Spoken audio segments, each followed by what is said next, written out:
تو میں آج آپ کو ایک بات بتاؤں گا کہ جلسہ بہت بڑا ہوا ہے، بہت بڑا جلسہ ہوا ہے، بہت بڑا جلسہ ہوا ہے پی ٹی آئی کا. اور آج اجلاس بھی ہوا ہے، تمام اعلیٰ عہدیداروں نے اجلاس میں وہ خط کا بھی پی ٹی آئی نہیں مانتے، وہ کہتے ہیں کوئی سازش نہیں ہوئی. یہ تو بہتر ادارے بتا سکتے ہیں، ہم تو ان میں نہیں پڑھتے. ہاں میں ایک چیز بات بتاتا ہوں کہ جو دنیا میں میرے ملک میں واحد سیاستدان ایسے ہیں جب یہ ساتھ ہوتے ہیں نا تو ان میں سے ہوا بھی نہیں گزرتی، اور جب یہ مخالف ہوتے ہیں نا تو یہ جنگل کو بھی آگ لگا دیتے ہیں. ان کی مجھے سمجھ نہیں آتی یہ سیاستدانوں کی. پہلے نون لیگ والے، پیپل پارٹی والے، بے نظیر بھٹو صاحبہ ہماری قومی لیڈر تھی، اللہ ان کو بلند مرتبہ عطا فرمایا. ان کی تو اب بات نہیں کرنی چاہیے کیونکہ تو وہ تو اللہ کے حضور ہیں، وہ بہت بڑی لیڈر ہوئی ہیں پوری دنیا اسلامی کی. اب زرداری صاحب اور شہباز شریف صاحب ایک دوسرے کے اوپر وہ زبان استعمال کرتے تھے نا کہ گھسیٹیں گے، سارے ملک کا پیسہ کھا گیا. اب وہی ان کے کیس سب کی عدالتوں میں ہے. میں وہ پاکستان میں بندہ ہوں جس نے یہ لفظ اس دور میں متعارف کرایا تھا، میر جعفر اور میر صادق. یہ تو پرانے غداروں کے نام ہے، لیکن اس جدید دور میں یوٹیوب چینل پہ میں نے ہی ان کا نام دوبارہ کرایا تھا. عمران خان بھی میر جعفر بولتے ہیں، میر صادق بولتے ہیں غداروں کو. آج وزیر داخلہ صاحب بھی کہہ رہے تھے میر جعفر کسی کو. یہ سیاستدانوں کی بات ہے. میں آپ کو ایک بات بتاتا ہوں،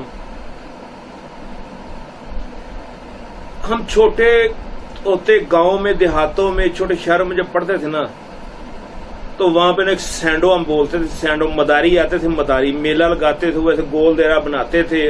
دیہات کے سیدھے سادھے لوگ ہوتے تھے، وہ سیدھے سادھے لوگوں کو کہتے تھے جی میرے پاس فلاں دوائی ہے، میرے پاس فلاں دوائی ہے، میرے پاس فلاں قسم کی دوائی کا علاج ہے، میرے پاس فلاں قسم کی دوائی کا علاج ہے.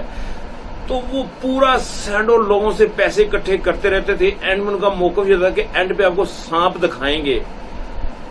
تو وہ پورے گھنٹہ 1.5 گھنٹہ پورے لوگوں سے وہ باتیں کرتے تھے، لوگوں سے وہ پیسے کھینچ لیتے تھے، پیسے لے لیتے تھے، لیکن وہ سینڈو اینڈ میں کچھ بھی نہیں دکھاتے تھے.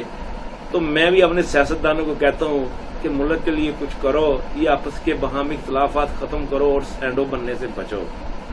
میں آپ کو بتاتا ہوں کہ مجھے اتنی تکلیف ہے کہ چھانگا مانگا روڈ، یہ پچھلی گورنمنٹ کی چھانگا مانگا روڈ ہے، تحصیل چونیا کی سب سے مین شاہراہ ہے. ہزاروں گاڑیاں وہاں کے روزانہ گزرو بسر ہے گاڑیوں کا، لیکن وہاں پہ ٹھیکیدار کی نالائکی کی وجہ سے یا گورنمنٹ کی نالائکی کی وجہ سے یا پتہ نہیں کیا ہے، ایک سائیڈ ہے جو لاہور سے جاتے ہوئے لیفٹ سائیڈ، وہ تو میں آپ کو 100% کہتا ہوں نا کہ وہ تو سائیڈ انکمپلیٹ ہے. یہ چھانگا مانگا کی مٹیریل بھی اچھا نہیں ہے، تو چھانگا مانگا کی سڑک ہی بنا دیں، چھانگا مانگا کی سڑک ہی بنا دیں، آپ کی مہربانی ہے. میں کہاں سے کہاں لے گیا بات. تو مجھے اس چیز کی بھی خوشی ہے کہ میں پوری دنیا کے ساتھ ہم کلام ہوتا ہوں. میں اپنے پیارے دوستوں پاکستانیوں کو بتاتا ہوں کہ میں اب یہ ایک بات ہے کہ اس وقت اگر گورنمنٹ الیکشن کرا دینا تو عمران خان ون کر جائے گا. اور میرا اپنا یہ اندازہ ہے کہ صلاح الدین یوبی سے ان کے جو مشیران تھے نا، انہوں نے کہا صلاح الدین یوبی صاحب یہ جنگ کو نہ بند کر دیں. صلاح الدین یوبی صاحب نے پوچھا کیوں جنگ بند کر دیں؟ تو انہوں نے بتایا کہ تمام جتنے بھی یہ ہمارے دشمن ہیں نا سب ایک ہو گئے ہیں. تو صلاح الدین یوبی صاحب نے کہا کہ اب تو مزہ آنا ہے جنگ کا، یہ تمام لوگ سب ہمارے اخلاف ہو گئے اور یکجا ہو گئے ہیں، اب تو یہ جنگ کا مزہ آنا ہے. تو میرے بھی دل میں کچھ ایسی بات ہے، میں کھل کے بات نہیں کر سکتا، کچھ مجبوریاں بھی ہوتی ہیں. میرا تو خیال یہی ہے، کیونکہ لکھنے والے نے کچھ عجیب سی بات لکھ دی ہوئی ہے، سمجھنے والے نے عجیب سا سمجھنا ہے کہ یہ جو سیاست ہو رہی ہے نا. دیکھیں کہ عمران خان جب وزیر اعظم تھا تو کے پی کی میں عمران خان کے جتنے بھی بلدیاتی الیکشن ہوئے نا، عمران خان کا گراف نیچے تھا. جیسے عمران خان کے خلاف وہ یہ سارا کچھ ہو گیا نا تو عمران خان کا گراف اوپر چلا گیا. عمران خان ایم این اے کی بھی سیٹ جیتا اور تقریباً 25 یونین کونسلوں کے تحصیل ناظموں کو بھی الیکشن جیتا ہے.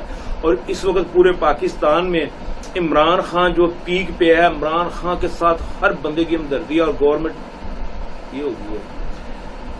میں تو آپ سب لوگوں کو یہ بتانا چاہتا ہوں کہ عمران خان کی بھی ریہیبلیٹیشن ہو رہی ہے، تو یہ اچھا ہو گیا ملک کی خاطر، ملک کے لیے، کہ یہ جتنے سیاستدان ہیں جو ایک دوسرے پہ جنہوں نے نیب میں کیسز کیے ہوئے تھے، ایک دوسرے کے اوپر یہ گندے گندے الزام لگائے ہوئے تھے، انہی کے آپس میں کیس بنے ہوئے تھے، تو اب یہ کیس پارٹیوں کا اپنا، اب نون لیگ کا کیا نظریہ ہوگا، پیپل پارٹی کا کیا نظریہ ہوگا، مولانا فضل الرحمان صاحب کا کیا نظریہ ہوگا، یہ دوسری جو کہہ لیں کہ بھی وہ کچھ بدبخت انسان ہے، میں ان کو بدبخت کہوں گا کہ جو داروں کے خلاف اسمبلی میں بولتے ہیں، تو شہباز شریف صاحب یہ اقتدار آنے والی جانی چیز ہے، جو پاکستان فوج کے خلاف بات کرے نا اس کو منہ بند کرنا چاہیے، خدا کی قسم میں کھا کے کہہ رہا ہوں، یہ فوج پاکستان ہمارا ایک مقدس ادارہ ہے جس کی وجہ سے آج پاکستان قائم و دائم اللہ کے بعد، اور بھی بہت اچھے ادارے ہیں، لیکن جو بندہ پاکستانی فوج کے خلاف بات کرے نا وہ نہ پاکستان کے ساتھ مخلص ہے، نہ وہ ہمارے ساتھ مخلص ہے، نہ وہ کسی کے ساتھ مخلص ہے، وہ جنٹ ہے، وہ دشمن ہے، اسی کا قانون کے مطابق اس کو سزا دینی چاہیے۔ تو پاکستانی فوج کو، پاکستان کی فوج کے ہی خلاف دنیا جو ہے نا، میں باہر کی دنیا کی بات کر رہتا ہوں، بتاتا ہوں، جو انٹرنیشنل وار میڈیا ہو رہی ہے نا، تو ہمیں اپنے پاکستانی اداروں کا ساتھ دینا چاہیے۔ محلے میں، علاقے میں، کسی جگہ بھی کوئی بھی ہمارے اداروں کے خلاف کوئی بندہ بات کرے یا ان کے ساتھ کوئی پلاننگ کرے ان کے خلاف، تو آپ کو فرض ہے کہ 15 پہ بتائیں، اپنے اعلی حکام تک یہ رپورٹ کریں، کیونکہ اس وقت ہمارا ملک بڑے نازک صورتحال سے گزر رہا ہے۔ یہ سیاستدانوں کا تو ایک اپنا رول ہے، ان کو ہم سے کیا مسئلہ، یہ تو عجیب قسم کے سیڈو ہیں، یہ تو ملنگ لوگ ہیں، یہ سیاستدان ارب کھرب پتی سیاستدان ہیں، اور یہ حکمران کن کے ہیں جن کی گزر بسر بھی عام طریقے سے نہیں ہوتی۔ تو میری آج بڑی خوشی کی بات ہے کہ میں پچھلے دنوں سے بڑا بیمار تھا اور اللہ نے مجھے دوبارہ سے زندگی تندرستی دی، اور میں آج پھر روشنی ٹیلی ویژن چینل سے آپ کے سامنے بیٹھا ہوا ہوں اور آپ سے مخاطب ہوں۔ تو میں یہی کہتا ہوں کہ پاکستان زندہ باد۔